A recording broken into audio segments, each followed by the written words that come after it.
ভাই ভাই ভাই আমার টাকা মেরে দিয়ে একজন আমেরিকা চলে গেছে, সে এখন ইংলিশ বলতেছে, আমি তো ইংলিশ কিছু বুঝি না। তুমি কথা বলো তো। দেখি তো।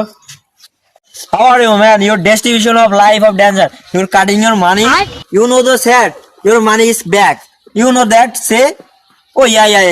Thank ভাই you. ভাই ভাই ও আবার আমার ইংলিশও বকাও দেয় ভাই। You know Boca? You know Boca? No. Not Boca. Yeah. Your coming money. তোর বিকাশ নাম্বার আছে? হ্যাঁ। তোর বিকাশ নাম্বার আছে। You transfer your money. তোর বিকাশ নাম্বারটা কত? 019242 0192 your 729292. Yeah. Your Bikash number, your money is back. Okay. Thank you. Bye. ভাই ভাই কি বলছে ভাই, ওটি কি বলছে? আরে তোর টাকা দিয়ে দেবে 2 সপ্তাহ পর। ও ভাই আপনি ছিলেন বলে আজকে টাকাটা পেলাম ভাই, নাহলে তো আমি ইংলিশ আর বুঝতাম না ভাই। You know the sad bro. I am rich man. ভাই আপনার মতন একজন ইংলিশ ম্যান আছে বলে আমাদের এলাকায় কোনো সমস্যা হলে আপনার কাছে আমরা আসতে পারি। Yeah. এটা very গর্ভবতী।